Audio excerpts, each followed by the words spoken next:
Guess what time it is? It's 4 a.m. Guess what I'm not doing? Sleeping again. Whatever. I'm over that. Since I can't sleep, I decided let's entertain everybody with a good old story. So, back when I was in college, I used to fence. Now, for those of you who don't know, fencing is a wonderful sport where you basically get to stab people. I love leading with that because, you know, you get to stab people. It's fun. I'm encouraging people to stab other people. It is great. I wasn't very good at it. Frankly, I was pretty terrible at it. But I had a lot of fun. I really enjoyed it. I met some cool people. I got to travel a little bit. It was great. Anyways, I want to make a quick note before I tell you the story. This happened quite a while ago, so I may have forgotten some of the details. Point 2. This was more of a fencing club, not a fencing team. My school did not actually have a team because, you know, when you live in the South, fencing's not really a big thing here, you know. It's really all about the football. And yeah, so we were more of a club, you know, but it was fun. A lot of our fencers actually were really good. The only problem was, you know, we had many fencers like myself who were not so good. No doubt I have changed the names of the people in the story because I want to not name them. Because who knows, maybe they don't want to be named. It's their business, you know. They didn't sign up to be part of my story. They just happen to be there. Let's get started. I'm going to set the scene for you. It is mid-October. Now you have to keep in mind, I'm 18 years old at this point in time. This is my first time, frankly, traveling anywhere without my family. So I'm like both nervous, scared, freaked out, and all of the above, and it was great. So this is our first fencing trip out. We're going to a sister school for this friendly little tussle between our teams. And it's mostly just kind of newbies with a couple of the experienced people just kind of tagging along with us. Mostly to make sure we didn't steal the equipment. They didn't think we were going to steal all that equipment. It wasn't worth that much, I think. So because we're a fencing club and not a fencing team, we don't really have the means of any kind of fancy transportation. It's mostly just people getting together in their cars, and we all just chipping in for gas. Now, I also need to point out that this little meet was over a weekend, and not a long weekend either.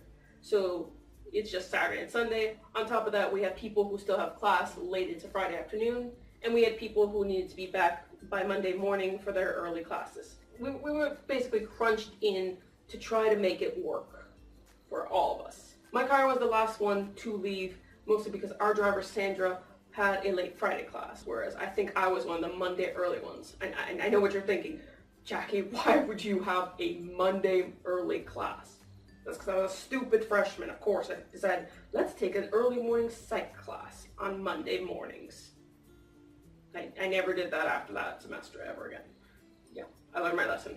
I learned my lesson. My car had an extra set of equipment that we were taking with us for this little tournament, you know, a couple of box reels, some scoring equipment, things like that. So my car is the last to leave. We're waiting for Sandra. Sandra finally gets out of class. We pack up all our equipment into the trunk of her car. We basically Tetrised all of the equipment into her car. It was like, yeah, but it fit. So the only thing we didn't put into the trunk of the car was these big, long metal things. I know you've seen them. They're the actual, like, swords. We didn't call them swords. We call them weapons. But, you know, for someone who's not familiar with fencing, you might as well just say it's a sword and be done with it. They were encased in these plastic PVC tubes just to keep them safe, and that's kind of how the best way to travel with them is. However, the thing is, they're going to bend. They're going to break in the trunk when you literally just have things jammed everywhere. The idea was we were just going to put them right where the passenger side doors are. Like, I don't know what that area is called, but basically the foot area where the door meets the, you know what, I don't know what it's called. But that's where we put it, at the side of both of the passenger doors on the floor. All right, it was the safest place, and aside from being a tripping hazard for us, you know, they weren't going to bend or anything like that. Anyways, we finally got packed. We're finally there. This is, I think, now 7 o'clock. So it's a 7-hour trip there. We were probably going to make it there roughly about 1, 2-ish, depending on how fast we were going. Anyways, by the time we got finished and ready to go, it was about 6 p.m. And considering the trip took about 7 hours, we would be there roughly about 1:30 in the morning. And of course, this whole turning thing was supposed to start at 8 a.m. That's kind of the thing about fencing. You start early, you go all day, you eat nothing, and then you binge at the end of the day. Sounds like fun. My car gets on its way, and at some point I think we managed to call up one of the other cars and one or two of the other cars, and we agreed, let's stop at a gas station, let's have dinner, because some people actually hadn't eaten because they were stuck in late classes. So we're like, okay, let's pull over. And there was like five or six cars that went, but this was just three of us. We get off at this gas station called Love's. Now, I at this point had never even heard of this gas station called Love's. And so you can imagine that this was just kind of like hilarious to me, just the name. It's like, Love's. I will stop doing that face. Anyways, we stopped at a gas station for dinner. Not the greatest food quality ever, but you know, it is what it is. Food. At some point, you're 18, it's cheap, it's food. This took all of maybe about 20 minutes in total. After this delicious, nutritious meal, I don't even remember what it was, but even now I don't think it was anything like that. I don't think that fits the description. After this delicious, nutritious meal, I can't even say that with a straight face because it was probably anything but that. So after we finish our food, we get back into the cars and we're off again. Let's introduce the people riding with me. In the driver's seat, we have Sandra. In riding shotgun with her is Vicky, who is the more experienced member of the team. I am sitting in the left back seat. In the middle is sitting Kevin, and in the right back seat is Bill. All of us are new to fencing, varying in ages between 18 to 20. Roughly about an hour later, it is getting really foggy. Now, granted, this is October, so it's not unusual for everything to be foggy. It's also very dark. There's about a half moon, I think, that night. Whatever, still not a lot of light. And we're driving through mostly rural back road highways. I think highway was a bit of a generous term for them, but technically some of them were. It's dark, it's creepy. Bill decides it's a good idea to tell ghost stories and murder stories. Here we are in the middle of absolutely nowhere. We have no real clue where we're going, at least the people in the back. I'm hoping the people in the front knew where we were going, but the people in the back have no clue where we're going. It's foggy, it's dark. On top of that, there's some god-awful smell out there that was reminiscent of a landfill. So you can't even really open the windows, but you know, I don't think you'd want to, even if it didn't stink. The mood in the car has gone from fairly chill to, oh my god, we're going to die. We're going to die. Yeah, that's literally like, Bill, why? Why did you decide to tell murder stories? Like ghost stories, yeah, we're not little kids, we can laugh that off. But murder stories, I mean, that legitimately is a real thing. We're literally going to our doom. I mean, at this point, even he's now afraid of his own ghost stories. And we're just like, Thank God Vicky had a plan. The plan was music. And the music, Disney. Because, you know, Disney fixes everything. So we were just like singing along to Disney for like half an hour. So we're trying to calm ourselves by listening to Disney, and it worked. We were calm, so calm in fact that myself, Kevin, and Bill fell asleep in the back seat. I'm pretty sure Sandra and Vicky did not sleep, and I think that's a good thing. Roughly what I think is an hour later, I have no idea at this point, no clue in time, I sort of start kind of coming to a little bit, and I'm realizing it's not so much that they're being loud, but Sandra and Vicky are arguing. I don't know what they're arguing about. I can't really tell. I'm still kind of like in that foggy sort of like sleepy mood. I have no idea what they're arguing about, but they're arguing. As I'm coming to, I realize that Sandra and Vicky are arguing about directions. They have no clue where we are. We're lost. We're flat lost. They have no idea where we are, and they're arguing over which way to turn or if we should go back or what's going on. Now I'm coming to it and I'm like horrified. Like I'm like literally faced up like, oh my god, what the hell? Like I haven't said anything yet. And I kind of like see that Bill has woken up as well. Same thing obviously, because you know, even though they weren't arguing loudly, Sandra and Vicky were still arguing, and you know, aside from the occasional like night owl and the sounds of the car, there was nothing else to hear. So obviously that's going to draw your attention even if you're asleep. Kevin, on the other hand, kept sleeping. Now, God knows, God bless the boy. I don't know how he did it, but he kept sleeping. And, you know, Bill at this point is looking at me horrified. I'm looking at Bill horrified. We were like, what the hell? We literally dozed off for like, I don't know, an hour. We don't know. We still don't know to this day. And so, you know, we're like freaking out. We're like, Sandra, Vicky, okay, we need to pull off. We need to figure out where we are. Sandra's on mine and Bill's side. Like, we have to pull over to at least figure out where we are. At least find a road sign, some clues. Vicky is kind of like a little bit like, I don't really want to. I mean, we're going to be really late and really tired. And it's like, no, we need to pull off. We have no clue where we're at. We finally convinced Vicky we have to pull off. We have to pull off. We have no clue where we are. We need to figure out where we are. Pull off. And if we thought the towns before were these little dink back road towns, yeah, this one might as well have been an abandoned ghost town. There was literally nobody around. It was so quiet and so dark. There wasn't even any streetlights. Like, what kind of town has no streetlights? I don't know. All I know is it's dark. It's pitch black. We have no clue where we're at. So we're just like, okay, we just gonna pull off into this parking lot of this small little gas station. The gas station's closed. Everything is closed. There's nobody here. I don't know. And at this point, we're like, we have no clue where we're at. We have no GPS. We have no maps. We legitimately have no clue where we're at. What do we do? At this point, the best course of action I guess we can think of is we should just go back on the highway, go the opposite direction which we came, and hopefully we'd either see a sign or some form of civilization so we can ask for directions or get some GPS, something, anything at all. We were just lost with nothing. We pull out of this gas station. We attempt to get back on the highway when all of a sudden we see it. Flashing blue and red lights. Flashing blue and red lights. Oh my God, you know what that is. Everyone knows what that is. Out of like freaking nowhere, here come the police. Here come the police. Literally, this whole town is pitch black. There's nobody here, and somehow we managed to run into the police. Pull off into this little parking lot of this grocery store. I don't know. I don't know what it was.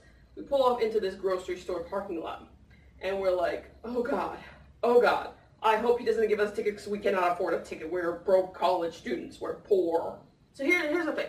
Here's us, a bunch of stupid 18 to 20-year-old college kids, lost in the middle of nowhere, no clue where we're going, no GPS, no anything, no way to even communicate with the outside world, being pulled over by cops in a strange little dink town that we have never even heard of probably. I still don't even know what it is today.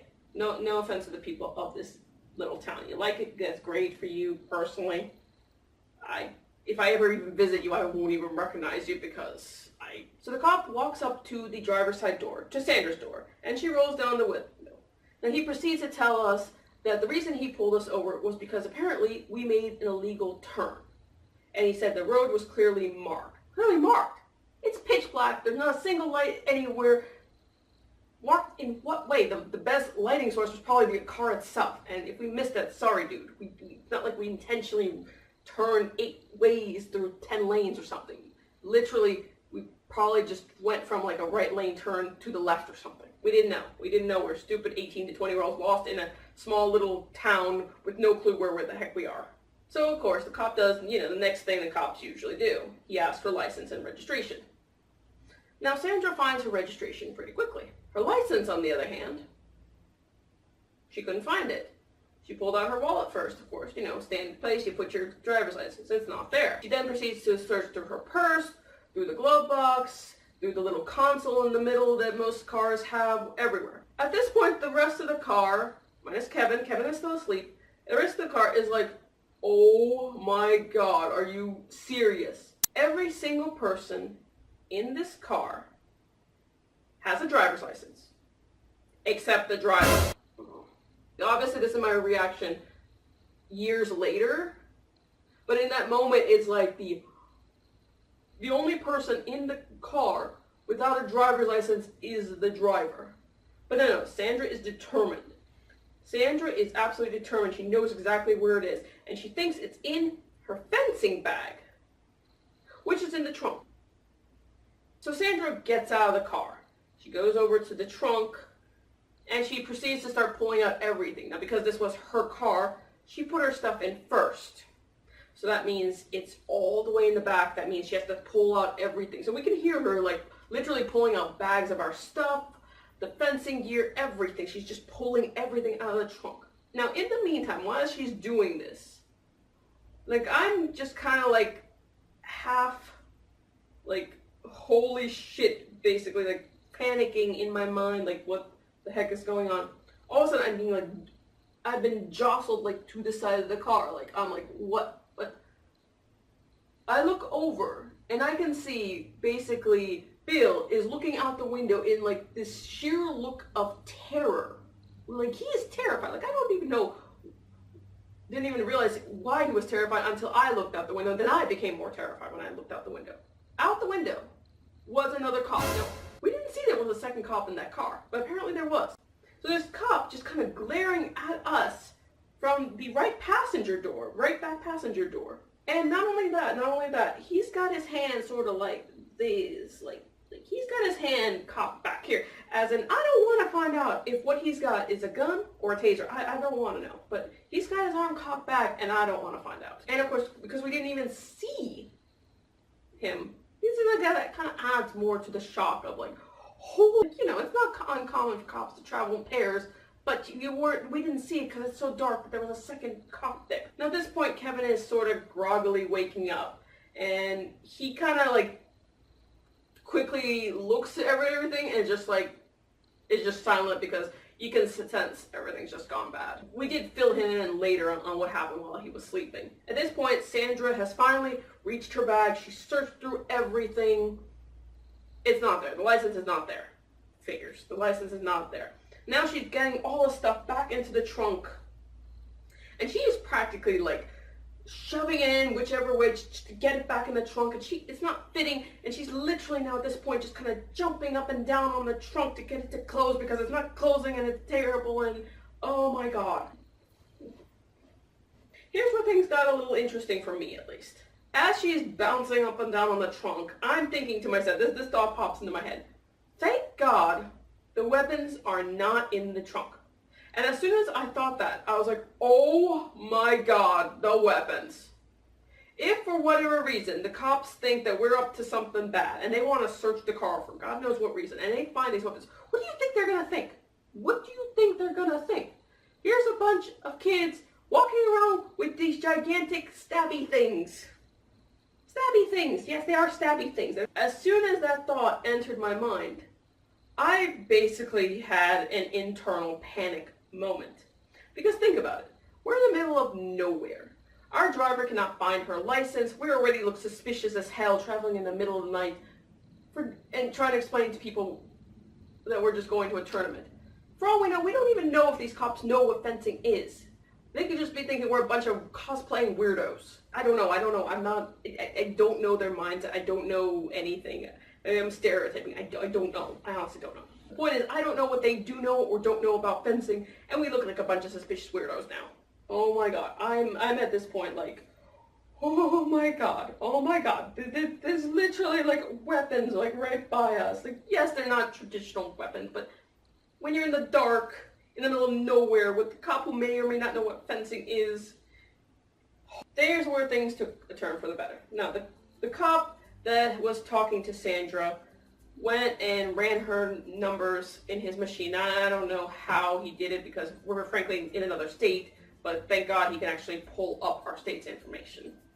He did. He validated everything. He let us off with a warning, which thank the God, because we could not afford a ticket either for her not having her license or that illegal term or whatever it was. We could not afford any. The other cop thankfully backed away as well. Still had his hand on that holster though.